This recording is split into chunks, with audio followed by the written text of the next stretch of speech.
ஒரு விசுவாசி எப்படி செயல்பட வேண்டும், ஒரு விசுவாசியினுடைய ஊக்கமான வாழ்வும் வார்த்தையும் என்ன, அதைத்தான் கர்த்தர் அங்கே எதிர்பார்க்கிறார். வாழ்க்கையை சூறையடிக்கிற இந்த மலையை அகன்று போக சொல்லுவதற்கும் செய்வதற்கும் வலிமை பெற்ற ஒரு விசுவாசி தேவை. அது உன் சரீரத்தில் இருக்கலாம், அந்த வியாதி உன் குடும்பத்தில் தாக்கியிருக்கலாம். நீ விசுவாசத்தோடு எழுந்து அந்த மலையை பற்றி மற்றவர்கள் பேசுவது போல பேசுவதற்கு அழைக்கப்படவில்லை. மாறாக அந்த மலையோடு பேசுவதற்கு பழக வேண்டும் என்பதுதான் வேதம் நமக்கு கற்றுக் கொடுக்கிறது. ஏனென்றால் ஆண்டவர் எப்படி தன்னுடைய கிரியைகள் எல்லாம் முடித்து ஓய்ந்து 7ஆம் நாளை ஓய்வு நாளாய் ஆசரிக்க சொன்னாரோ, அதுபோல ஆண்டவராய் இயேசு கிறிஸ்து புதிய ஏற்பாட்டிலே புறப்பட்டு வந்து மனிதனுக்கு வேண்டிய சகல ரட்சிப்பின் திட்டத்தையும் முடித்துவிட்டு அவரும் ஓய்ந்திருக்கிறார். அதாவது இனி நீங்கள் விசுவாசத்தில் அதை அனுபவிக்க வேண்டும் என்று நமக்கு கற்றுக் கொடுத்திருக்கிறார். இயேசுவின் கல்வாரி சிலுவையின் திட்டத்தில் என்னென்ன இருக்கிறது என்பதை சற்று விளக்க நான் ஆரம்பிப்பேனானால், உங்களுடைய வாழ்வினுடைய சகல மீறுதல்களாலும் பாவத்தினாலும் ஏற்பட்ட சாபங்களால் வரக்கூடிய வினைகள் அத்தனையும் நீக்கப்பட்டு ஒரு நிரந்தர ஆசீர்வாதத்தை இயேசு சிலுவையிலே சம்பாதித்து முடித்துவிட்டு அமர்ந்திருக்கிறார். இனி அதை பெற்றுக்கொள்வதற்கு தேவை விசுவாசம். அந்த கிறிஸ்துவினுடைய மரணத்தின் மூலமாய் நமக்கு கிடைப்பது பாவ மன்னிப்பின் நிச்சயம். பாவம் செய்கிற மனிதன் ஐயோ ஐயோ நான் பாவம் செய்துவிட்டேன், இனி வாழ்நாள் முழுவதும் நரகம்தான் என்று சொல்லி வாழ்ந்து கொண்டிருப்பதற்கல்ல, என்னுடைய பாவத்திற்காக ஆண்டவர் இரத்தம் சிந்தி மரித்திருக்கிறார், அது நிமித்தம் உண்டாகிற ரட்சிப்பை நான் பெற்றுக்கொள்ள முடியும் என்ற நம்பிக்கையோடு கிறிஸ்துவை விசுவாசிப்பதற்காக அவர் சிலுவை மரணத்திற்கு கடந்து வந்தார். அதோடு அவர் முடித்து விடாமல் உன்னுடைய சரீரத்தை பாதிக்கிற பலவீனம், நோய், பிரச்சனை போன்றவைகளுக்கு பரிகாரம் தருவதற்காக கூடுதலாக எடுத்துக்கொண்டால் சரீரத்தை பாதிக்கிற நோய்களிலிருந்து விடுதலை பெறுவதற்காக தன் சரீரத்தில் தழும்புகளை ஏற்றுக்கொண்டார். அவர் செய்து முடித்து விட்டார். இனி நீங்கள் விசுவாசத்தில் அதை எடுத்துக்கொள்ள வேண்டும். அப்ப விசுவாசத்தில் அதை எப்படி பெற்றுக்கொள்ளுவீர்கள்? என் சரீரத்தில் என்னை வேதனைப்படுத்திக் கொண்டிருக்கிற மருத்துவமனை இழுத்து செல்லுகிற இந்த வியாதியை என் சரீரத்தை விட்டு தள்ளுண்டு போ, விலகி போ.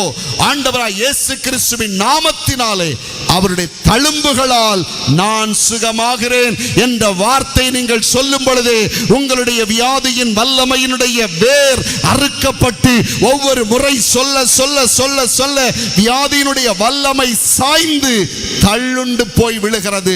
நீங்கள் சுகத்தோடு வாழ்கிறீர்கள். கரங்களை தட்டி இயேசப்பாவுக்கு நன்றி சொல்லுங்கள். தேவன் எனக்காக யாவையும் செய்து முடிப்பார் என்று எழுதப்பட்ட வார்த்தை அன்றைக்கு நிறைவேறுவது. அதோடு தேவன் முடித்து விட்டாரா? இல்லை. அடுத்ததாய் நாம் கவனித்து பார்த்தால் இன்னைக்கு குடும்பங்களை வாட்டி எடுக்கிற தரித்திரம், எல்லா வீடுகளை எடுத்துக்கொண்டால் ஏதோ ஒரு விதத்தில் தரித்திரம். பிள்ளைக்கு ஃபீஸ் கட்ட முடியவில்லை, அந்த பொருளை வாங்க முடியவில்லை, தனக்கென்று ஒரு கூடாரம் அமைக்க முடியவில்லை. தரித்திரம் அவர்களை ஆட்டி படைக்கிறது. வீட்டுக்குள்ளே தரித்திரத்தின் ஆவி ஆட்சி செய்கிறது. எந்த இடத்தில் எடுத்து கொண்டாலும் தரித்திரத்தின் வல்லமைகள் அவருடைய குடும்பத்தை சூறையாடி கொண்டிருக்கிறது. தரித்திரத்தால் பாதிக்கப்பட்ட குடும்பங்கள் உண்டு. தரித்திரத்தினால் மேல் படிப்பை தொடர முடியாமல் பாதியில் விட்டுவிட்ட பிள்ளைகள் எத்தனையோ உண்டு. தரித்திரம் இன்றைக்கு அநேகருடைய வாழ்க்கையில் மலை போல் இருக்கிறது, குடும்பத்தில் மலை போல் இருக்கிறது. புருஷன் கடுமையாய் உழைக்கிறார், ஆனால் வீட்டில் ஒன்றும் தங்கவில்லை, எல்லாம் மாயமாய் மறைந்து கொண்டிருக்கிறது. அதிக அளவில் எல்லாம் செலவழிந்து கொண்டிருக்கிறது. அதிக பிரச்சனைகளை சந்தித்துக் கொண்டிருக்கிற வீட்டை தரித்திரத்தின் வல்லமை ஒடுக்குகிறது. அந்த தரித்திரத்தின் ஆவியை பற்றி தான் அங்கே பேசுகிறார்களே ஒழிய இன்னாருக்கு இவ்வளவு கொடுக்கணும், இன்னாருக்கு இவ்வளவு கொடுக்கணும் என்று தன்னுடைய தரித்திரத்தினுடைய பட்டியல் விரிவாக்கப்படுகிறதை தவிர தரித்திரத்தை வேரோடு சாய பண்ணுவதற்கான விசுவாசம் இன்றைக்கு பல விசுவாசிகளுடைய வாழ்க்கையில் இல்லாமல் போய்விட்டது. வேதனையான காரியம். நீங்கள் தரித்திரத்தில் வாழ்வதற்காக இயேசு உங்களை அழைத்துக் கொண்டு வரவில்லை.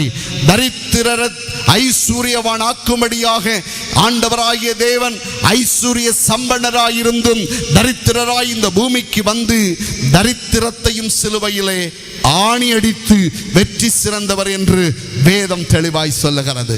ஆகவே தான் இன்றைக்கு நீங்கள் தெளிவாக அறிந்து கொள்ளுங்கள், ஆவிக்குரிய வாழ்க்கையிலே தரித்திரத்தின் ஆவி உங்கள் வீட்டை மலை போல் ஆக்கிரமித்துக் கொண்டிருந்தால் அந்த வல்லமைகளை அழிப்பதற்கு, வேரோடு சாய்ந்து போக செய்வதற்கு விசுவாசத்தை பெற்றுக்கொள்ள அல்லது பயிற்சி பெற அல்லது படிக்க இந்த இடத்தில் கூடி வந்திருக்கிறீர்கள். உங்கள் வார்த்தை சுத்தமாய் மாறட்டும், உங்கள் வார்த்தையில் வல்லமை இருக்கட்டும், உங்கள் வார்த்தையில் நிறைவு இருக்கட்டும், உங்கள் வார்த்தையில் சாதிக்கும் அசாதாரணமான தொனி இருந்து கொண்டிருக்கட்டும். அப்படிப்பட்ட ஒரு பலனை கர்த்தர் இன்றைக்கு எதிர்பார்க்கிறார்.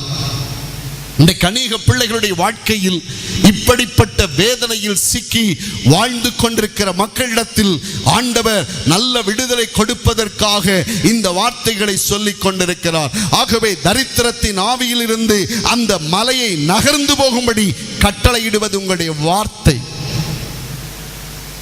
அல்லேலூயா, அல்லேலூயா. உங்கள் வார்த்தையில் வல்லமை இருக்கிறது. நீங்கள் சொன்னபடி ஆகும். எத்தனை பேர் விசுவாசிக்கிறீர்கள்?